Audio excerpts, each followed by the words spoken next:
Hello, my name is Robert from mobileburn, and today I wanted to give you a comparison between the Sony Xperia Z and the HTC One.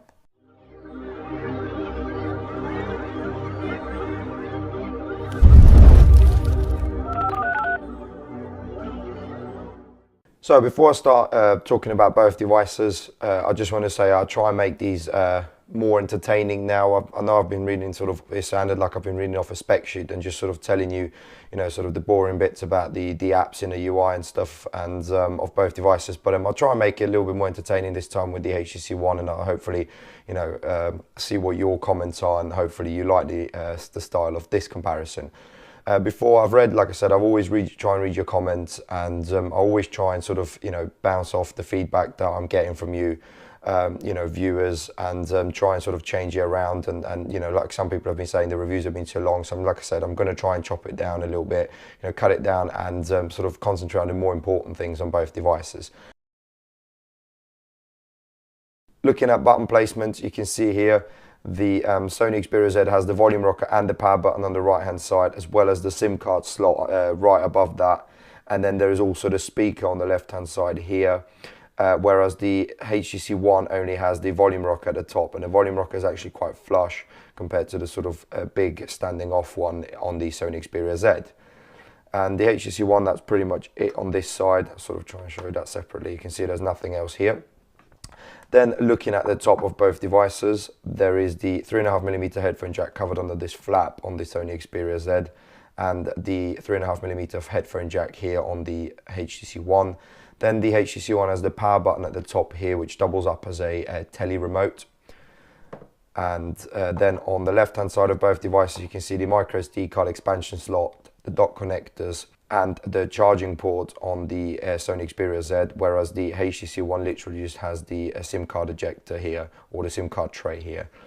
And the bottom of the device, there is literally nothing apart from the lanyard on the Sony Xperia Z. Let's see if the camera picks that up. There's just a lanyard connector here, and then you have the charging port for the HTC One down the bottom here, and this is slightly off center. And as I said in my review, I'm really liking this because it's just so much more comfortable to hold the phone. Then the front, there's a 2.1 megapixel camera on the front. It's just got the speaker grills here, and then the hardware buttons here, where it's just a home and a back button. And then the back has just got the 4 megapixel ultra pixel camera and the LED flash, and then just the Beats and the HTC logo. Non-removable battery, bearing in mind. The back of the Sony Xperia Z has the 13 megapixel camera, the LED flash, the Xperia branding, then some gibberish down the bottom here.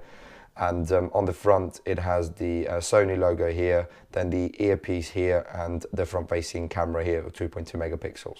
Now, talking a little bit about the specs on both devices without getting into too much detail, they're pretty evenly matched in terms of GPU. They actually have the identical GPU. RAM-wise as well, they have the same amount of RAM, 2 gigabytes. Battery-wise, they're pretty similar. The Xperia Z has a slightly larger one by 30 milliamp hours, from 2300 on the HTC One and 2330 on the Sony Xperia Z. The display resolution, they're both 1080p screens, although the HTC One has a smaller 4.7 inch, whereas the Sony Xperia Z has the large 5-inch display. So the HTC One actually has a much higher pixel per inch count. Front-facing cameras also identical as I just mentioned earlier. They both shoot 1080p front and back, and the back actually shoots 1080p HDR videos. In terms of OS, both are running 4.1.2, and you won't be able to get your widgets on your lock screen on either just yet, but both upgradable to 4.2.2.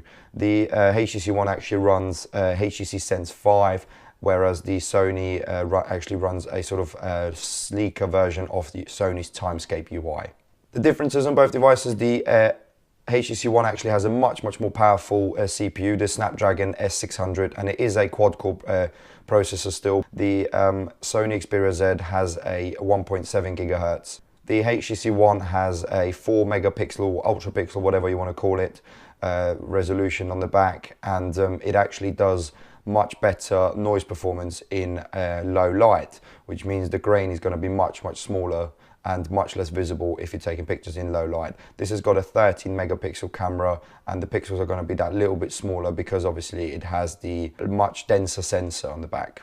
Another thing to note as well in terms of the differences, this actually supports the 802.11ac, the new Wi-Fi standard as well. Both still have NFC, so both you can still, bump the phones to share content. You'll be able to pay using Google Wallet, using NFC as well. So, there's not much difference there. Both have the Bluetooth 4.0 A2DP profile as well.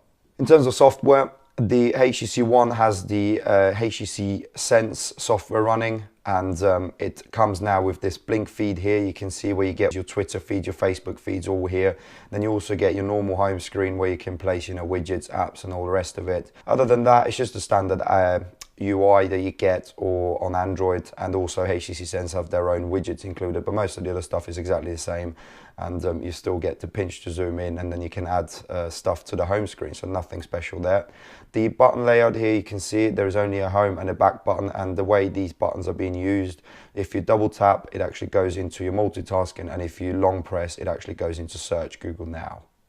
The Sony actually runs the Timescape, but it's sort of a lightly skinned version of the Timescape before compared to the previous versions. The previous version were much more sort of heavily themed.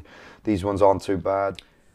Now, comparing cameras on both devices, I already mentioned the megapixel count on both devices, but what HTC have actually introduced now is the HTC Zoe, and this basically allows you to take pictures and motion pictures as well. So if you go into your camera, it will actually take a picture and then take a sort of 2-second video with it, and this will allow you to have it sort of nicely organized in your gallery.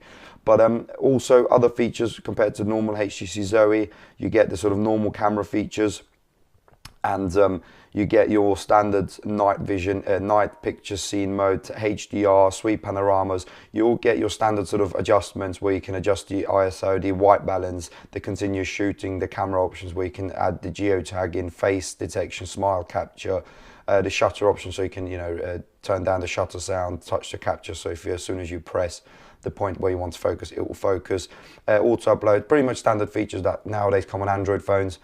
But you can basically edit pictures, remove objects, change faces, and this allows you to, use the features that you most of the time would only get on powerful photo editing applications like Photoshop, like Lightroom. So HTC have really stepped up the game in terms of picture editing, where filters and all the other things that can be applied.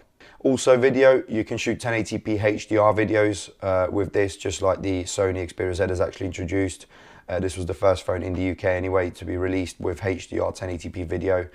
And the quality as well, because this is a 4 megapixel camera, the picture quality is going to be much better in lower light, as I said previously, because the pixels are just that little bit bigger, and that allows for a little bit more light to be captured compared to, say, a more densely populated sensor like the Sony Xperia Z. Looking at the Sony Xperia Z camera, you can see here there are lots of different modes like superior auto, normal video modes, picture effect, sweep panoramas, all that good stuff. But also you get a lot more customization options. So you can have here, the shutter sound can be turned off. You can change the resolution, the white balance. You can also have the exposure compensation go up. Focus modes can be changed from tracking, burst modes, ISO, image stabilization, metering. So Sony have really focused their attention on the sort of details that photographers or people who use DSLRs and cameras with manual controls can actually now use this phone as well, in terms of adjusting the settings to how they want it. There are self-timers and things like that. Again, this is too long to go into in this video, but the attention to detail in terms of the adjustability and the manual controls are really good on Sony's part here. Camera quality wise as well, the Sony Xperia Z and the HTC One are pretty much on par in broad daylight, but as soon as it goes into nighttime, the Sony Xperia Z can't live with the HTC One in terms of performance in low light. Now, looking at the displays on both devices here, you can see I've got the same picture open on the HTC One as well as the Sony Xperia Z. And if I bring them up to the camera a little bit more to give you a better comparison here, because the problems have been with the HTC One, with the Sony Xperia Z, sorry, having really washed out colors once you start tilting the device, because the viewing angles are really bad. You can see frontal here, the colors that look pretty much identical. it's difficult to tell maybe through a computer monitor and through, you know, recording this on a camera, but the HTC One colors just seem that little bit punchy, a little bit more vibrant. They seem that little bit more washed out on the Sony Xperia Z.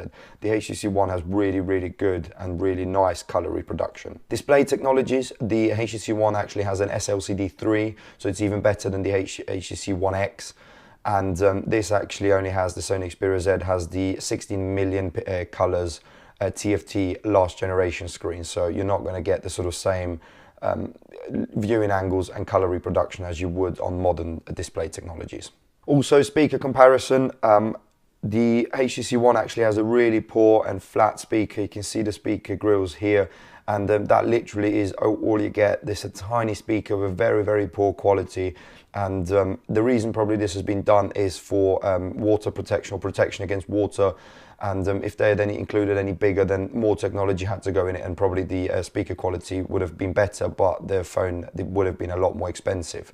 The HTC One doesn't have the sort of waterproofness, and the speakers therefore are much bigger and much better. And so far, from what I've read and heard as well, testing the two devices, these are the best speakers you can get pretty much on any handset right now. I'm now going to run a few benchmarks just to compare the sort of performance on both devices. I've installed 3D Mark, which is FutureMark's graphics performance testing sort of app, and I'm going to run them both, and I'll come back to you when the scores are in. So this is the Sony Xperia Z on full sound, 100%, fully turned up. And there you can hear the HTC One. Hopefully you can hear that over my voice.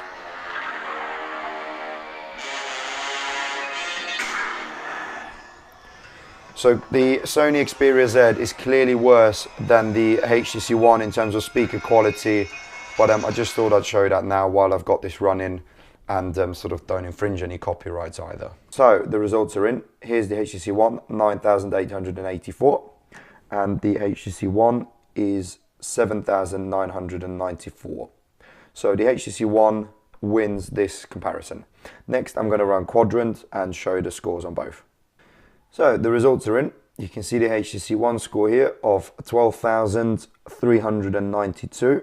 You can see that here comparing it to the HTC One X score, which is a lot less. And here is the score of the Sony Xperia Z, which is 7,926. So you can see the Snapdragon S600 much more powerful here. And then the last benchmarking test I'm going to run is Geekbench. So the Geekbench results are in. You can see here 2,653 and 1,984 on the Sony Xperia Z. So again, here shows the more powerful processor, the Snapdragon S600 on the HTC One. Then last couple of points. First one's call quality. The Sony Xperia Z is really, really quiet when it comes to sound quality. I have the latest updates, and even the loudspeaker seems very, very quiet. The HTC One, on the other hand, very loud, very powerful, obviously because of the two big speakers here, but also just when you hold it to your ear, it is a very, very good sounding speaker. And then battery life. The Sony Xperia Z actually has a very good battery life if you turn on stamina mode. You do lose the sort of ability to get push notifications, so if you don't care about it, you know, use it. But there's actually the option in the settings to turn on stamina mode, and basically this disables data as soon as your screen's off. The HTC One, on the other hand, has a better battery life than the Sony Xperia Z, even without stamina mode enabled. There is something called the power save mode, which is at the top here, and you can enable this and it does the same thing, turning the data off. The one thing I have found, as I said in my review, it actually turns off the data, and when you turn the screen back on, it takes a little bit to get the data back on, or doesn't even turn it on. So do bear that in mind, but the battery life on this has been absolutely amazing. I've started my day at like 7 or 8 in the morning, and connected it again to a charger at 11 p.m. and it was still charging, and it was still sort of 25 to 30% left.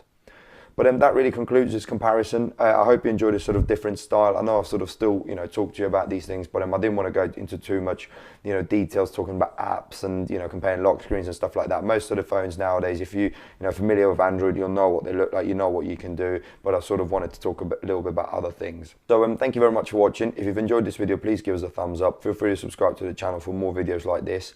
If you have any comments, queries, please leave them down below. I always try and read them, always try and, take them into my next video. And thank you very much for watching, and I hope to see you in my next video.